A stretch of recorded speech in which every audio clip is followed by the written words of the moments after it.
కష్టాలొచ్చినప్పుడు, అసలు దారి తెలియనప్పుడు మనమేం చేస్తాం? ఎటువైపు చూస్తాం? సరే, శ్రీ వెంకటేశ్వర వైభవం అనే గ్రంథం ఆధారంగా ఒక ప్రాచీన మార్గాన్ని, ఒక పవిత్ర స్థలాన్ని, ఆ ఏడుకొండల స్వామి వైభవాన్ని కొంచెం లోతుగా అర్థం చేసుకునే ప్రయత్నం చేద్దాం. పదండి, ఈ అద్భుతమైన ప్రయాణాన్ని మొదలుపెడదాం. ఈ ప్రయాణం ఎప్పుడో వేల సంవత్సరాల క్రితం ఋగ్వేదంలో పలికిన ఒక పిలుపుతో మొదలవుతుంది. చూడండి, ఇది కేవలం ఒక వాక్యం కాదు, కష్టాల్లో ఉన్న మనిషికి ఓదార్పునిచ్చే ఒక శాశ్వతమైన వాగ్దానం లాంటిది.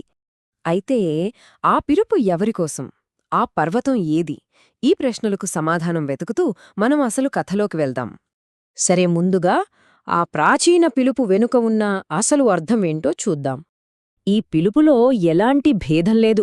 ధనం లేనివాళ్లైనా, దిక్కుతోచిన స్థితిలో ఉన్నా, లేదా దుఃఖంతో కుమిలిపోతున్నా సరే, ఈ గ్రంథం ప్రకారం ఆ పిలుపు అందరికోసం. అది మనందరిలో ఉన్న ఆశకు ఒక ప్రతిధ్వని అనమాట.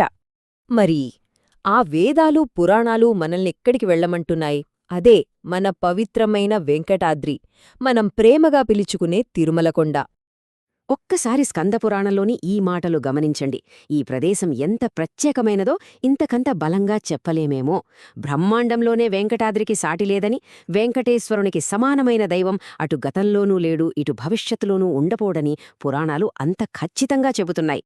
బహుశా అందుకేనేమో ఈ కొండను కలియుగ వైకుంఠం అంటారు. అంటే దైవాన్ని చేరుకోవడానికి ఎక్కడో ఉన్న స్వర్గానికి వెళ్లనవసరం లేదు. ఆ దివ్యత్వాన్ని ఇక్కడే, ఈ భూమిపైనే అనుభవించవచ్చని భరోసా ఇచ్చే ప్రదేశమిది.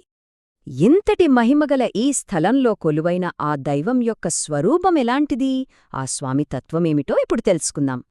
శాస్త్రాల ప్రకారం పరమాత్మ తనను తాను 5 విధాలుగా వ్యక్తపరుస్తాడట.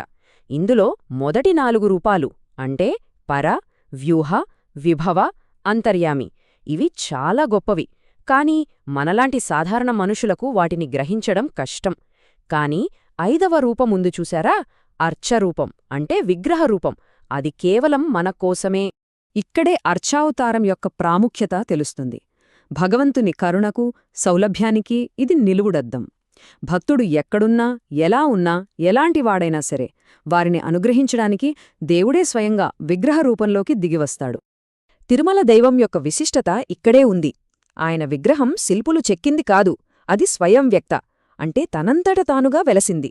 అందుకే ఈ విగ్రహానికి ఒక ప్రత్యేకమైన, అపారమైన దైవశక్తి ఉందని ప్రగాఢంగా నమ్ముతారు. ఇప్పుడు ఆ స్వామి రూపం మనకు మౌనంగా ఇచ్చే సందేశమేమిటో, ఆయన ఇచ్చే భరోసా ఏమిటో చూద్దాం. స్వామివారి నిలువెత్తు రూపం కేవలం ఒక విగ్రహం కాదు, అదొక సంభాషణ. అవును, ఆయన నిలబడిన తీరు, ఆయన చేతుల భంగిమలు మనతో నేరుగా మాట్లాడుతున్నట్లే ఉంటాయి, ఒక గొప్ప అభయాన్ని అందిస్తాయి.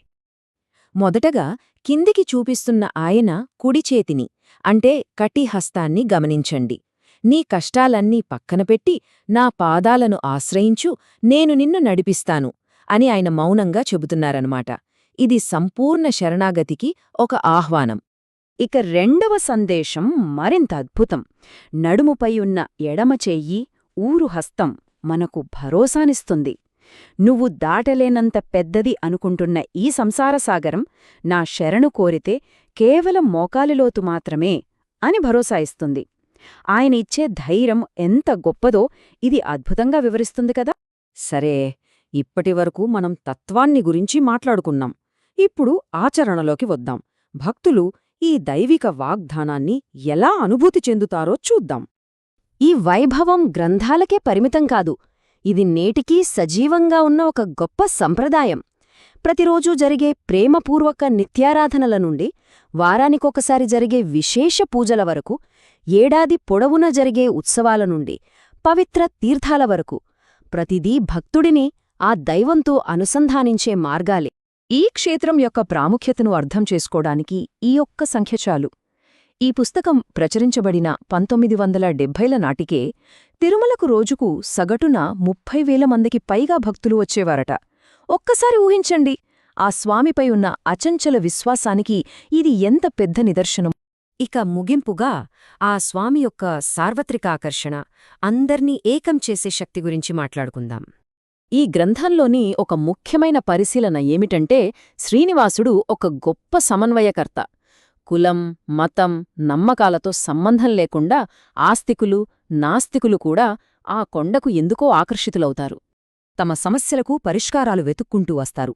కాని తిరిగి వెళ్లేటప్పుడు కేవలం పరిష్కారాలతో కాదు, అచంచలమైన విశ్వాసంతో వెళ్తారు. ఇక్కడ సందేహం విశ్వాసంగా మారుతుంది, మరియు భిన్నత్వంలో ఏకత్వం కనిపిస్తుంది. అయితే అసలు ప్రశ్న ఇది: వేల ఏళ్ల క్రితం గ్రంథాలలో వర్ణించబడిన ఒక ప్రదేశం నేటికీ లక్షలాది మందికి ఓదార్పునిస్తూ వారిని ఒకే తాటిపై ఎలా నిలబెడుతోంది? ఆ అంతుచిక్కని ఆకర్షణ వెనుక ఉన్న అసలు రహస్యమేమై ఉంటుంది?